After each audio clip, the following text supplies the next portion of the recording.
네, 오늘은 죽은 개 같은 자에게 베푼 은총입니다. 죽은 개 같은 자에게 베푼 은총. 네, 제목이 좀 어감이 너무 세죠. 네, 그런데 좀 우리가 이따 살펴보겠지만 이러한 고백이, 자기 인식이 바로 하나님의 은혜로 나타나는 것임을 보게 됩니다. 그래서 그냥 성경에 있는 표현대로 죽은 개 같은 자에게 베푼 은총이라고 제목을 지었습니다. 다윗이 온 이스라엘의 왕이 되어 예루살렘을 정복하고 그 예루살렘에 언약궤를 성막에 안치했습니다. 그리고 주변의 대적들도 다 물리치고 이제 평안한 때가 되었습니다. 자, 이제 9장의 내용이 전개되는데 그 내용은 이렇습니다. 다윗이 사울의 집에 남은 사람이 있는가 하면서 찾는 겁니다. 그 사람은 요나단의 아들, 그러니까 사울의 손자 므비보셋이라고 하는 다리 저는 자입니다. 그를 찾아서 그에게 은총을 베풀려고 하는 거예요.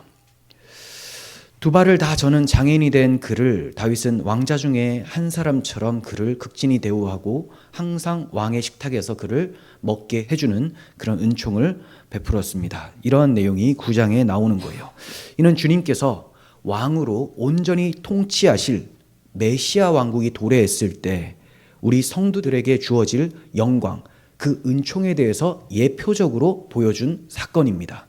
그러니까 므비보셋은 우리를 나타내는 것이고 다윗 왕은 영적 다윗인 예수 그리스도를 나타내는 것이고 그의 상에서 초대되어 먹게 된다는 것은 우리가 그리스도의 잔치상에서 어린 양의 혼인잔치에 참여하여 그분의 아들로서 또 그분의 제자로서 그분의 백성으로서 영광스러운 은혜를 누리게 된다라는 것을 보여주고 있는 것입니다. 그래서 주님께서는 제자들에게 너희로 내 나라에 있어 내 상에서 먹고 마시며 또 보좌에 앉아서 이스라엘 12지파를 다스리게 해주겠다라고 말씀을 해주셨습니다. 그렇습니다. 성령께서는 다윗이 므비보셋에게 베푼 은총을 통해서 그리스도께서 죄인 중에 괴수인 우리에게 베푸신 그 은총을 나타내고자 하셨던 거예요. 이러한 구속사적인 관점으로 오늘 본문을 좀 살펴보도록 하겠습니다. 1절인데요. 하루는 다윗이 신하들에게 사울의 집에 남은 사람이 있냐고 묻습니다. 자신이 요나단을 생각해서라도 그 사람에게 은총을 베풀고 싶다고 얘기를 하는 거예요. 왜 요나단에게 은총을 베풀려고 합니까? 왜 요나단으로 인해서 은총을 베풀려고 할까요? 그와 언약을 맺었기 때문입니다. 언약. 다윗과 요나단이 맺은 언약이 어떤 언약이길래 우리는 살펴보았습니다. 이것을 들판 언약이라는 이름으로 살펴보았는데 기억이 나실지 모르겠어요. 사무엘상 20장을 한번 보겠습니다. 14절 17절입니다. 너는 내가 사는 날 동안에 여호와의 인자하심을 내게 베풀어서 나를 죽지 않게 할 뿐 아니라 지금 요나단이 다윗에게 여호와의 인자하심을 자기에게 베풀어 달라라고 하고 있습니다. 여호와의 인자하심, 여기서 인자하심은 헤세드입니다.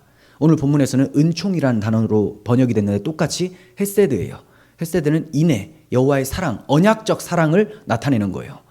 그러니까 지금 요나단이 하나님의 언약을 믿고 의지하며 다윗에게 요청을 하고 있는 건데요. 하나님의 인자하심을 내게 베풀어서 나를 죽지 않도록 해달라라고 얘기하고 있고요.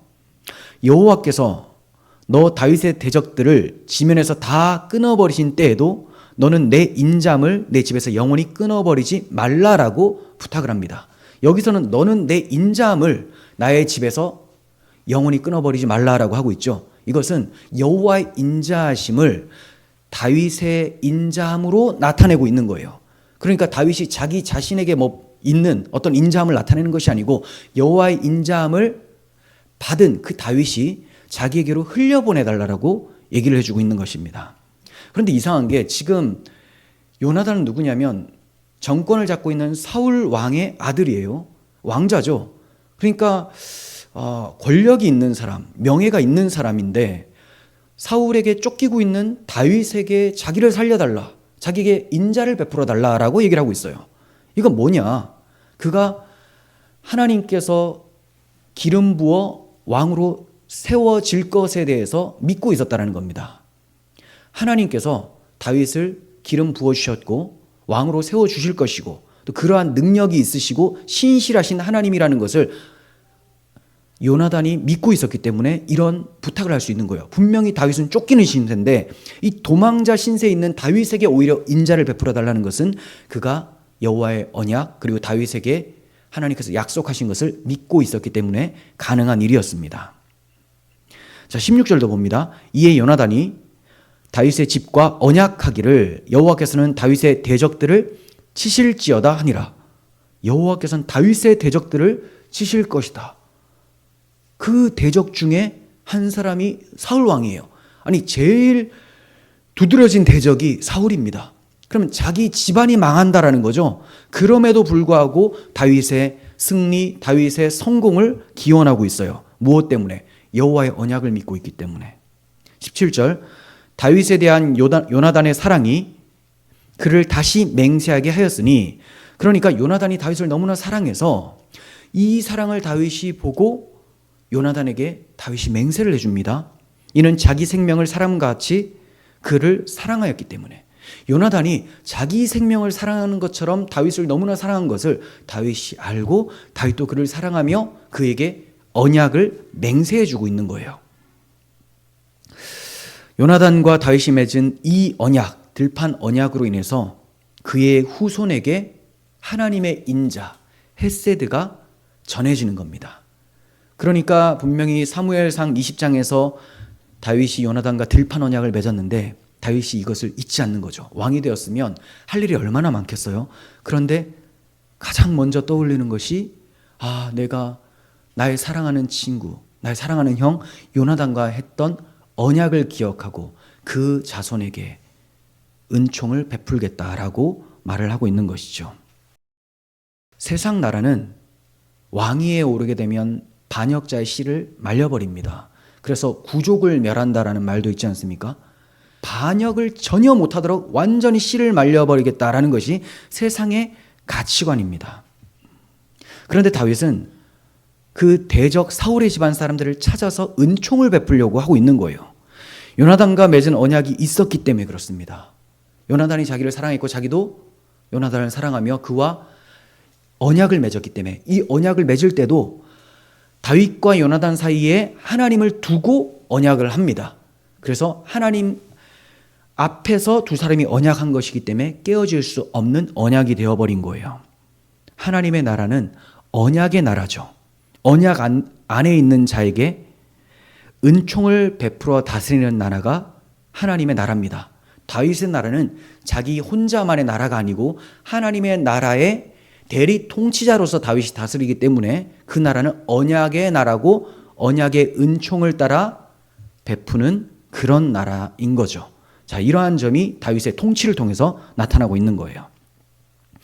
사울의 집안에 시바라고 하는 종이 있습니다.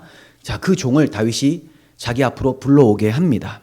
그리고 그에게 사울의 집에 남은 자가 있는지 물어봅니다. 그러자 시바가 요나단의 아들 하나가 있는데 좀 문제가 있는 것이 다리 저는 자입니다. 이렇게 얘기를 해요. 그냥 아들 하나가 있다고 하면 될 것을 뭔가 좀 찝찝하게 이렇게 얘기를 하죠. 다리 전다라는 것은 좀 부정한 의미를 담고 있습니다. 그리고 다윗이 여부스성, 그러니까 예루살렘을 정복할 때도 예루살렘 그 여부스성의 사람들이 다윗을 조롱할 때 맹인과 다리 저는 사람도 너보다 낫다라고 한 적이 있어요. 그 말을 되게 듣기 싫어했습니다. 그러니까 다윗 입장에서 다리 전다라는 것은 굉장히 듣기 싫은 것이고 또 그렇게 탐탁치 않은 그런 표현이라는 거죠. 자, 그런데 이 시바가 요나단의 아들 하나가 있는데 다리 저는 자입니다라고 이렇게 얘기를 해요. 요나단이 왜 다리를 절게 되었느냐 하면 예전에 그 길보아 산 전투가 있었습니다. 사울과 전투할 때 사울과 요나단 그리고 사울의 아들이 한날 한시에 다 죽게 됩니다. 그때 유모가 어린 무비보셋을 안고 도망하다가 떨어뜨려서 두 다리를 다 절게 된 거예요. 자, 왕이 그가 어디 있냐고 묻자 로드발 암미엘의 아들 마길의 집에 있다고 얘기를 해요. 로드발이라는 것은 지명인데요. 요단강 동쪽에 마하나임이라는 곳, 그 부근의 한 성읍이 로드발입니다. 마하나임은 기억하실지 모르겠는데 야곱이 자기 삼촌 라반의 집에서 다시 자기 집으로 돌아갈 때 하나님의 사자를 만났던 곳, 그래서 마하나임, 하나님의 군대를 만났던 곳, 그리고 나서 야복나루가 나오거든요. 그러니까 좀 비슷한 위치가 아닌가 이렇게 생각이 됩니다. 자, 로드발, 요단 동편 마하나임 부근의 한 성읍인데 아마도 이 무비보셋이 이곳에 숨어 지낸 것으로 보여집니다. 왜냐? 자기 할아버지가 다윗의 대적이었기 때문에 자기가 잡히면 죽는다고 생각을 하겠죠. 얼마나 두렵겠습니까? 그런데 다윗이 사람을 보내서 이 무비보셋을 찾아서 데려오게 합니다. 다윗 왕이 사람을 보내서 다리 불구인 무비보셋을 찾아서 데려왔다라는 점은 우리 주님의 말씀을 생각하게 하는데요. 예수님께서 오신 이유가 뭐예요? 예수님이 인자가 온 것은 잃어버린 자를 찾아 구원하려 함이라 라고 하셨어요. 잃어버린 자가 자기가 알아서 주님을 찾아오는 것이 아니고요. 인자가 오신 것, 예수님이 오신 것은 잃어버린 자를 찾으려고 오셨다라고 하는 거예요. 그러니까 무비보셋이 다윗을 찾아온 게 아닙니다. 그는 두 다리를 절기 때문에 왕 앞에 나아갈 수 있는 능력 자체가 없어요. 그리고 다윗의 집안과 원수 집안이기 때문에 두려워서라도 나올 수 있는 마음조차가 없습니다. 뭐가 없어요? 나갈 수 있는 능력이 없고 나아가고자 하는 마음조차도 없어요. 마찬가지로 우리도 죄로 인해서 전적 부패 상태이기 때문에 하나님 앞에 스스로 나아갈 수 없는 영적 다리 불구의 상태입니다. 또한 두려워하는 영으로 인해서 하나님 앞에 나아가고자 하는 마음조차가 없습니다. 죄인은 공의로운 하나님 앞에 서는 것을 두려워합니다. 그러니까 내가 하나님 앞에 나아가겠다? 이거 두려워서 마음에 품을 수 없는 그런 상태라는 거죠. 그래서 불신자들한테 하나님 얘기하면 다 싫어하고 불편해하죠. 그 이유가 아무리 자기가 도덕적으로 산다고 해도 공의로운 하나님 앞에 설 수 있는 인간은 없다라는 것을 보여주는 거예요. 그러한 우리를 마치 다윗이 사람을 보내서 무비보셋을 데려온 것처럼 하나님께서는 우리로 하여금 예수 그리스도의 복음의 은혜를 힘입게 하셔서 하나님 앞에 나올 수 있게 하신 것입니다. 그래서 사도행전에 못 걷는 자들이 등장을 하고 또 사도들이 복음을 전파했더니 예수 그리스도를 힘입어서 걷게 되는 장면들이 나오는 거예요. 그러니까 못 걷는 자들이라는 것은 전적으로 부패한 죄인들이 스스로 하나님 앞에 나올 수 있는 능력 자체가 없다라는 것을 보여주는 것. 그래서 사도행전에 못 걷는 자가 걷게 되는, 복음을 힘입어서 예수 그리스도의 이름을 힘입어서 걷는 사건들이 종종 나오게 되는 겁니다. 다윗의 초대를 받은 사울의 손자 요나단의 아들 무비보셋이 다윗에게 나와서 그 앞에 엎드립니다. 그리고 절을 해요. 무비보셋은 아직 다윗의 의종을 몰라요.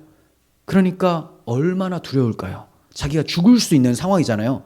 자기는 잡혀왔다고 생각할 거예요. 나 이제 죽었구나. 큰일 났다. 성경은 죄 용서 받은 은혜 입은 성도에 대해서 다시 무서워하는 종의 영을 받지 않고 양자의 영을 받았다라고 말을 합니다. 하지만 지금 무비보셋은 다윗의 의중을 모르기 때문에 그 은혜를 지금 받은 단계는 아니에요. 그래서 여전히 두려워하는 종의 영의 상태, 그런 상태죠. 자, 그러한 무비보셋에게 다윗이 무비보셋이여라고 따뜻하게 말을 건네자 무비보셋이 보소서 당신의 종입니다 하고 대답을 합니다. 자, 그런데 여기서 눈여겨볼 점은 6절 상반절인데 성경이 사울의 손자 요나단의 아들 무비보셋이라고 표현하고 있죠. 아니, 그냥 무비보셋이 다윗 앞에 나와서 엎드려 절했다라고 표현하면 될 것을 사울의 손자 요나단의 아들 무비보셋이 다윗 앞에 나와서 엎드려 절했다, 이렇게 좀 상세히 장황하게 설명을 하고 있습니다. 왜 그럴까요? 이것은 사울이 살아있을 때는 다윗 앞에 무릎을 꿇지 않았어요. 하지만 사울의 손자, 사울의 후손이 다윗 앞에 무릎을 꿇는 것을 통해서 이제 다윗의 대적 사울의 집안이 결국 무릎 꿇고 패배하게 되었다라는 것을 보여주고 있는 것입니다. 결국 다윗을 주로 시인하고 무릎 꿇어 절하게 되었다라는 것, 이것을 하나님께서는 보여주심으로써 하나님께서 세우신 기름 부음 받은 자를 대적하는 자에게는 반드시 무릎 꿇어 복종하고 오직 그 사람만이 주라는 것을 선포하고 계시는 거예요.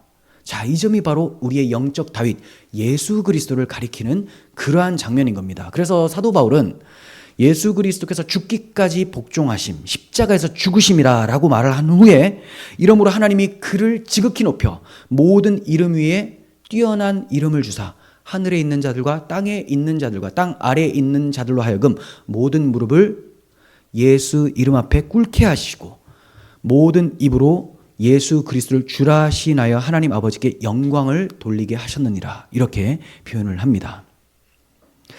주님을 죽이려고 대적하던 마귀는 십자가에서 그의 머리가 상하게 되었어요. 그리고 그와 그의 추종자들은 결국은 메시아 왕국이 임하는 재림의 날에 모든 무릎을 주님 앞에 꿇고 예수가 바로 주라고 고백하게 될 거예요. 물론 마음 다해 고백하는 것이 아니고 그 공의로운 예수 그리스도의 심판이 두려워서 주라 고백하고 굴복하게 된다는 거죠. 성도처럼 자발적으로 주라고 시인하는 것이 아니고. 자, 7절을 봅니다. 다윗이 그에게 이르되 무서워하지 말라. 내가 반드시 내 아버지 요나단으로 말미암아 내게 은총을 베풀리라. 내가 내 할아버지 사울의 모든 밭을 다 내게 도로 주겠고 또 너는 항상 내 상에서 떡을 먹을지니라. 네, 무비보셋을 왕의 가족으로 대우해주고 있죠. 두려워했던 무비보셋에게 두려워하지 말라고 하면서 자기의 가족처럼, 왕의 식구처럼, 왕자들처럼 대우해주고 있습니다. 원수 같은 사울의 손자인데 이러한 은총을 베풀고 있으니 무비보셋 입장에서는 얼마나 큰 은혜겠습니까? 그러니까 웬일인가, 웬 은혜인가 라고 하며 감사와 기쁨이 넘치지 않았겠습니까? 이러한 무비보셋의 심정이 바로 그날에, 우리 주님이 오시는 그날에 우리가 갖게 될 그런 심정을 보여주고 있는 거예요. 자, 9장에는 은총을 베풀겠다라는 말이 3번이나 등장을 해요. 1절과 3절과 7절에 은총을 베풀리라 라는 말씀이 반복해서 등장하고 있습니다. 그러니까 이런 것만 봐도 사울 왕국과 다윗 왕국은 큰 차이가 있다는 것을 보게 되죠. 사울 왕국은 은총을 베푸는 나라가 아니에요. 사울은 하나님의 은총을 멸시했습니다. 스스로 왕이 되려고 했어요. 그러니까 이런 사람에게 하나님의 은총이 가지 않죠. 무엇이 갑니까? 하나님의 법으로 그가 심판을 받게 되는 거예요. 이걸 법 아래 있다라고 해요. 사울 왕국은 법 아래 있었기 때문에 그가 범죄했을 때 폐위되고 결국 죽임당하게 되었습니다. 하지만 다윗 왕국은 언약궤를 중심으로 한 나라입니다. 즉 메시아 언약을 다윗이 굳게 믿고 있었기 때문에 언약 안에서 하나님의 은총을 받은 사람이에요. 왕이 그런 은총을 받았으니 자기가 받은 그 은총대로 국가를 다스립니다. 그러니까 은총으로, 은혜로 다스리는 나라가 바로 다윗 왕국이었어요. 그러므로 요나단과 맺은 언약을 기억하면서 은총을 베푸는 일이 가능했었던 거예요. 무비보셋만 이러한 은혜를 입은 게 아닙니다. 우리가 앞으로 보게 될 11장에는 다윗이 큰 은혜를 입는 것을 보게 돼요. 왜 은혜를 입게 되느냐? 그가 아주 심각한 죄를 짓습니다. 충신 우리아의 아내 밧세바와 간음을 해버리고 그리고 우리아를 죽입니다. 그가 만약에 법 아래 있었다면 폐위되고 사울처럼 죽게 되었을 거예요. 하지만 그는 메시아 언약 안에 있었기 때문에 회개하고 하나님의 은혜를 입어서 살아남을 수가 있었던 거예요.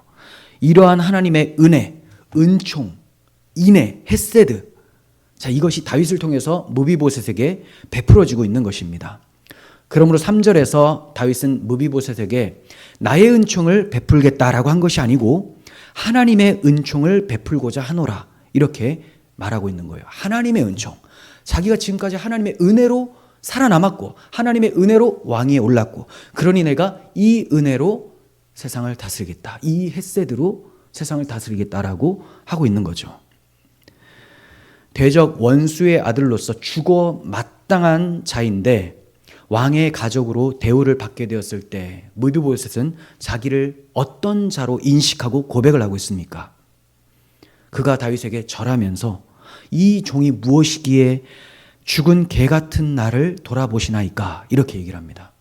이 종이 무엇이기에 왕께서 이 죽은 개 같은 나를 돌아보시나이까. 그러니까 다윗에게 은총을 입을 자격이나 공로가 전혀 없다라는 것을 말하고 있는 거죠. 유대인들에게 개는 부정한 짐승이에요.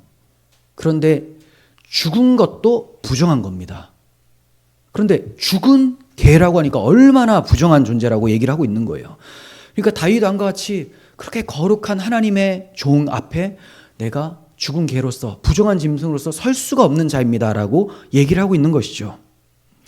이러한 인식이 바로 하나님과 원수되었던 사람이 용서를 받았을 때 나타나는 인식인 겁니다. 다윗 자신도 사울에게 쫓겨다닐 때 자기 자신을 죽은 개와 벼룩과 같다라고 고백한 적이 있어요.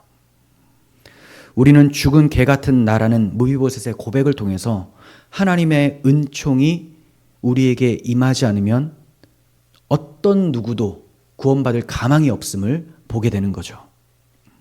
다윗이 무비보셋에게 이처럼 은총을 베풀게 된 것을 내 아버지 요나단으로 말미암아 베푼다라고 분명하게 말하고 있습니다. 네가 잘나서가 아니고 요나단과 언약을 했기 때문이라는 거죠. 언약.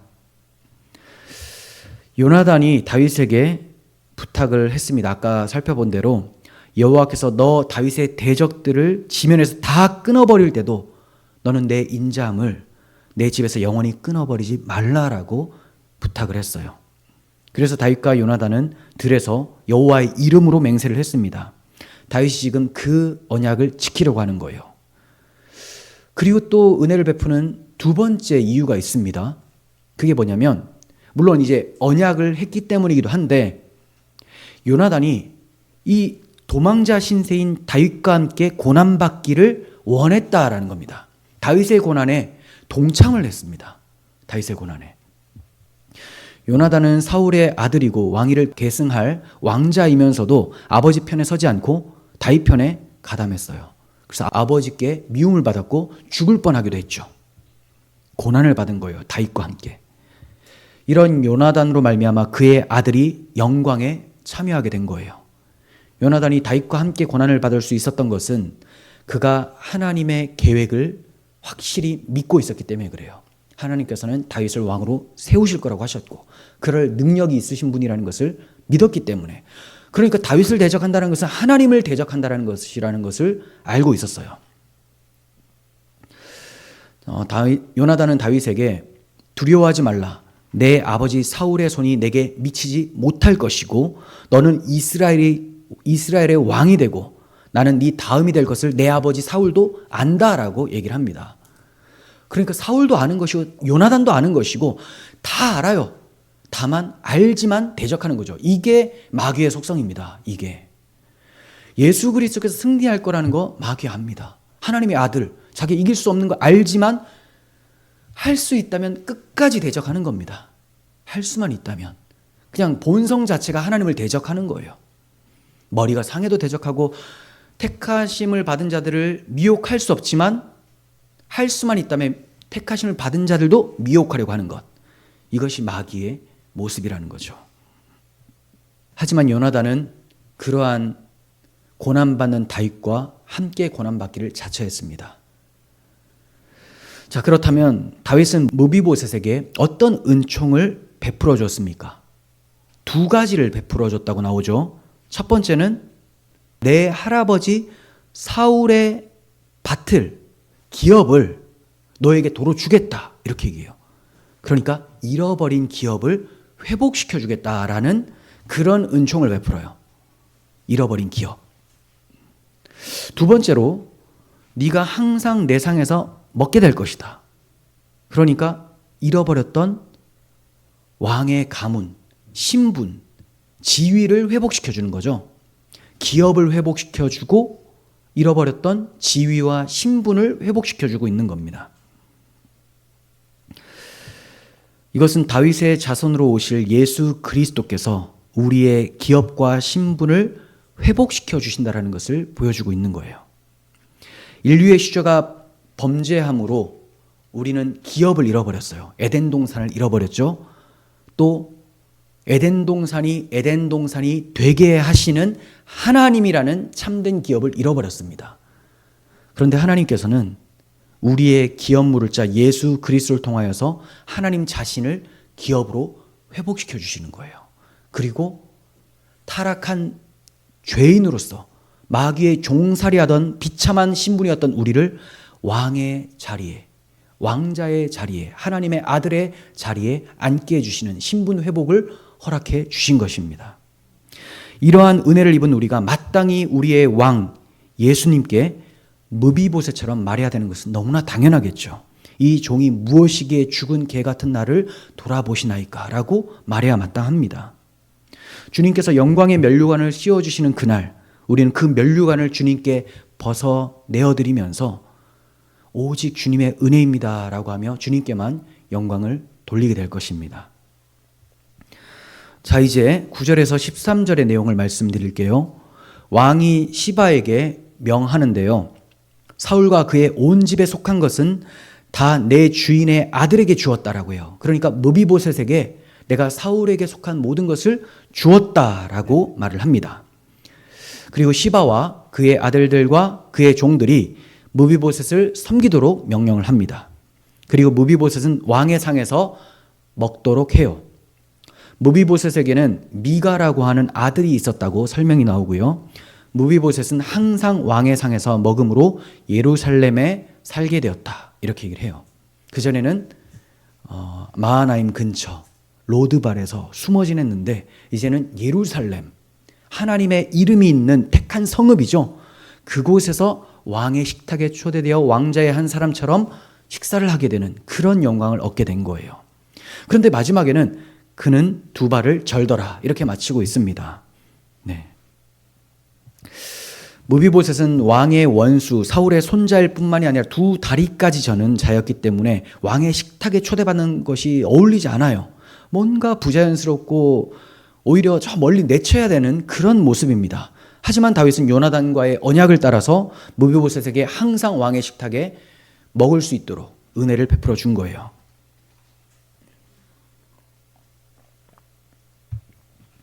본문이 13절밖에 되지 않잖아요. 그렇게 긴 본문이 아닌데도 왕의 식탁에서 항상 먹게 되었다라는 표현이 3번이나 나옵니다. 4번이나 나오네요. 7절, 10절, 11절, 13절. 네, 항상 왕의 상에서 먹을지니라. 왜 이런 말씀을 계속 반복해서 기록하고 계시는 걸까요? 전에 네가 어떤 자인지를 알고 이제 네가 어떤 자가 되었는지를 알라라고 우리에게 가르쳐주고 계시는 거예요. 전에는 네가 무비보셋과 같이 죽은 개와 같았는데 이제 왕자의 한 사람처럼 되어버렸다. 생각해 보세요. 무비보셋이 왕의 자리에 초대돼서 왕의 식탁에서 먹는 그런 광경을 한번 연상해 보세요. 무비보셋은 한쪽 다리만 저는 게 아니고 두 다리를 접니다. 두 다리. 한쪽 다리만 절면 목발을 짚고 갈 수 있겠죠. 두 다리를 절면 어떻게 해요? 못 가요. 이때 전동 휠체어가 있는 것도 아니고 못 갑니다. 그러면 항상 왕의 식탁에 앉아서 먹었다고 했는데 항상 누군가 그 신하의 도움을 받아서 그 자리에 앉게 되어 영광에 참여하게 되었다는 거죠. 무비보셋은 그런 은혜를 입을 자격이나 공로가 없었던 자예요. 오히려 본질상 진노의 자녀, 다윗의 원수 사울의 후손이에요. 그런데 전에 두려워했던 무비보셋이 이제 두려워하는 영이 아니라 왕자와 같은 자가 되어서 항상 왕의 상에서 먹게 된 겁니다. 여러분, 성령께서 과연 이런 기사를 통해서 다윗이 요나단에게 받은 은혜를 잊지 않고 갚아주는 훌륭한 인품을 가졌다라는 것을 얘기하는 걸까요? 그게 초점이 아니에요. 물론 다윗의 훌륭한 인품 드러납니다. 하지만 성령께서 그것을 가르쳐 주시려고 이 성경을 기록하셨는가? 그렇지 않아요. 이것은 장차 기름 부음을 받으실 왕 예수 그리스도께서 자기 백성들에게 어떠한 은혜를 베풀어 주실 것인지에 대해서 우리에게 보여주시는 겁니다. 예수님은 의인을 부르러 오신 것이 아니고 죄인을 부르러 오셨어요. 그러므로 예수님의 식탁에 참여하는 자들은 자신이 죽어 마땅한 죄인이라는 것, 죽은 개와 같다라는 것을 인정하는 사람들입니다. 왕의 식탁에 참여한 무비보셋이 자신을 죽은 개와 같은 자라고 했듯이 오늘날 예수님의 식탁에 참여해서 그의 살과 피에 참여하는, 즉 성찬에 참여하는 모든 성도들은 참된 성도라면 자기를 죽은 개와 같고 죄인 중에 괴수라고 고백할 수밖에 없는 자들의 모임이라는 거예요. 그러므로 자신들은 아무 자격이 없고 오히려 배척당에 마땅한 자라는 인식이 있습니다. 이러한 자기 인식이 예수님 앞에 서게 된 가나안 여인에게서도 나타나요. 가나안 여인. 제가 찾아보지는 않고 설명을 해드릴게요. 이게 마태복음 15장에 나오는 내용인데 예수님께서 두로와 시돈 지방으로 들어가십니다. 그런데 거기서 가나안 여자 하나가 예수님 앞에 나와서 소리를 질러요. 주 다윗의 자손이여 나를 불쌍히 여기소서 내 딸이 흉악한 귀신에 들렸습니다. 예수님께서 들은 채도 안 합니다. 한 말씀도 하지 않으시고 그냥 가는 거예요. 계속 소리를 지르니까 제자들이 저 여자가 우리 뒤에서 소리를 지르니까 그냥 좀 보내주세요. 빨리 가라고 좀 해주세요 라고 요청합니다. 그래서 예수님께서는 나는 이스라엘의 집에 잃어버린 양 외에 다른 데로 보내심을 받지 않았다라고 합니다. 그러니까 저 이방 여인은 내가 상관할 바가 아니야 라고 말도 섞기 싫다라는 것처럼 그렇게 표현하신다는 거죠. 야, 이것만 보면 예수님의 인격이 이상해 보이잖아요. 자, 여자가 와서 예수님께 절을 하면서 말을 합니다. 주여 저를 도우소서. 주여, 선생이여가 아니에요. 주여 저를 도우소서라고 합니다. 그러자 예수님께서 자녀의 떡을 취해서 개들에게 던지는 것이 마땅하지 않다.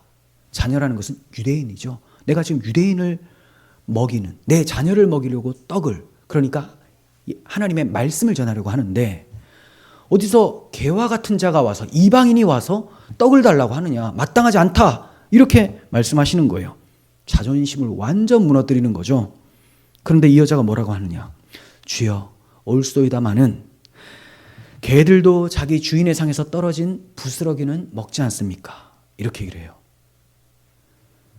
이에 예수님께서 여자여 내 믿음이 크도다, 내 소원대로 되리라, 그렇게 말씀하시자 그때에 바로 그 딸이 치유를 받습니다. 예수님께서 이 여자의 말을 들으시면서 어떤 유대인보다 더 믿음이 크다고 칭찬을 해주셨어요. 왜 그런 칭찬이 가게 되었느냐? 자기 자신을 개와 같다라고 인정을 했기 때문에. 이 표현이 굉장히 강하잖아요. 여러분 진짜 이렇게 말할 수 있겠어요? 주님 앞에서 저는 개와 같습니다. 개와 같습니다. 이러한 자기 인식이 있는 사람이 바로 여호와의 은혜를 입은 자예요. 아무나 할 수 있는 게 아니에요. 아무나 할 수 있으면 예수님께서 여자여 내 믿음이 크도다라고 했겠어요? 지금 따라다니는 유대인들 아무도 이 고백 안 하고 있었어요. 예수님께서 얼마나 자존심을 상하게 하는지 막 짓밟는 그런 어조로 말씀하셨어요. 그럼 보통 더러워서 내가 안 구하겠다 하면서 집에 돌아가지 않겠습니까? 근데 뭐라고 해요? 맞습니다. 당신 앞에서는 저는 개와 같습니다. 그래도 당신의 남은 은혜라도, 떨어지는 부스러기라도 저에게 좀 흘려보내 주십시오 라고 얘기를 하는 겁니다. 얼마나 간절하고, 이 예수님 밖에는 다른 데서는 은혜를 찾을 수 없다는 것을 아는, 오직 은혜, 오직 예수 그리스도라는 신앙을 가지고 있는 모습이었다는 거죠. 이런 자식이 자신을 개와 같은 자라고 인식하는 것이 은혜 입은 증거예요. 사람들이 괴로워하는 이유 중에 하나가 다른 사람들이 자기를 정당하게 인정해 주지 않는다고 생각을 하는 거예요. 사실 그렇게 인정받을 모습도 아닌데도 날 무시하네? 나를 인정하지 않네? 기분 나쁜 거예요. 그런데 주님 앞에 나온 이 여자는 어땠습니까? 자기 자신을 개라고 하는 주님의 말씀에 주여 올소이다마는 주인의 상에서 떨어지는 부스럭이라도 좀 주십시오. 이렇게 얘기를 하고 있죠. 그런데 무비보셋은 한술 더 떠서 그냥 개가 아니고 죽은 개라고 얘기를 하고 있어요. 철저하게 자기를 부정하는 겁니다. 그러므로 무비보셋은 떨어지는 부스러기를 먹은 것이 아니고 항상 왕의 상에서 왕의 음식을 먹게 되었습니다. 이게 바로 하나님의 은혜를 입어 가난한 심령이 된 성도가 얻게 될 상인 거예요.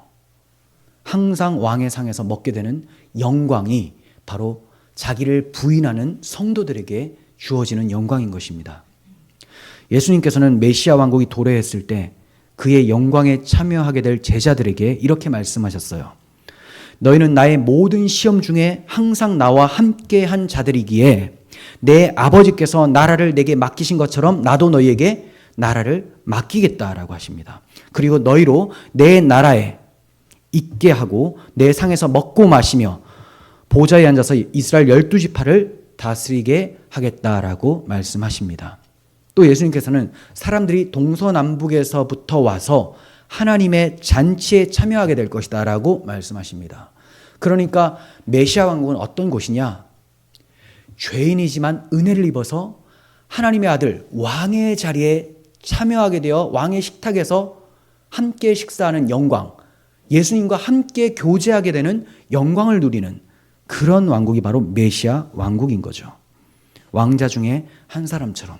그래서 우리가 어디에 앉게 되느냐? 하나님 보좌 우편에 앉게 돼요. 하나님 보좌 우편이라는 것은 우편은 권세를 상징하고 동등성을 나타냅니다. 하나님 보좌 우편은 예수님이 앉으시는 거예요. 예수님이 하나님이시기 때문에. 그런데 하나님 보좌 우편에 우리도 앉혀주신다는 거죠. 그러니까 우리가 어디에서 식사를 하겠습니까? 하나님 보좌 앞에 보좌에 앉아서 거기에서 하나님의 식탁에 참여하여 하나님과 교제하고 영광에 참여하게 되는 것이죠. 예수님께서는 우리에게 그러한 은혜를 베풀어 주셨어요. 무비보셋도 그러한 은혜에 참여하게 될 거예요. 무비보셋이 다윗 왕의 식탁에 참여하게 되는 것이 핵심이 아니고 이러한 믿음을 가지고 있었던 자는 영적 다윗 왕 예수 그리스도의 식탁에 참여하게 된다는 것을 보여주는 것이고 가나안 여인도 그냥 주인의 상에서 떨어지는 부스러기를 먹는 자로 등장한 것이 아니고 결국 그 고백 때문에 예수 그리스도 왕의 식탁에 참여하게 되었다는 것을 보여주고 있는 것입니다. 우리도 왕 중 왕 되시는 예수님의 상에서 항상 먹게 될 날이 이를 거예요. 성도는 자기가 아무 자격 없이 하나님의 과분한 사랑, 하나님께 생명을 얻어 살게 되었음을 아는 자입니다. 그러므로 우리가 받고 있고 또 앞으로 받게 될 모든 것이 은혜라고 고백하는 자들이에요. 그러니까 기독교 신앙은 오직 은혜라고 고백하는 자들의 신앙입니다. 오직 은혜. 그래서 거의 은혜지만 인간의 행위도 조금 들어간다. 이런 것들은 다 이단으로 교회 역사 속에서 다 이단으로 분류됐습니다. 오직 예수 그리스도, 오직 은혜, 오직 믿음으로만 구원을 받게 되고 오직 은혜, 오직 믿음으로만 상 또한 받게 되고 오직 은혜, 오직 믿음으로 영광에 참여하게 된다는 것. 이것이 기독교 신앙인 거예요.